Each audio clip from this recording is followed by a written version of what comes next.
ঘুমানোর আগে 7 বার যদি এই দোয়াটি আপনি পড়তে পারেন, আপনার মনের সব আশা আল্লাহ কবুল করে দিবে, সব আশা আপনার কবুল হয়ে যাবে ইনশাআল্লাহ। এটি আপনি আপনার পরিবার মানুষকে শেয়ার করবেন, এটি আপনারা যখন দেখবেন শেয়ার করবেন, এটি আপনার একটি শেয়ারে আপনি আমল না করে সব পেয়ে যাবেন। জানেন সেটা কিভাবে? আপনার এই আমলটি যদি অন্য কেউ শুনে আমল করে, আপনি আমল না করে আর সব পেয়ে যাবেন। সুবহানাল্লাহ, কত সুন্দর ইসলাম, সুন্দর।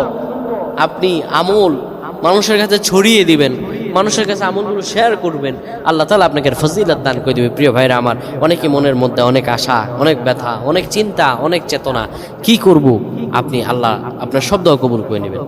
প্রিয় ভাইরা আমার, ঘুমানোর আগে যদি কোনো ব্যক্তি পড়তে পারে,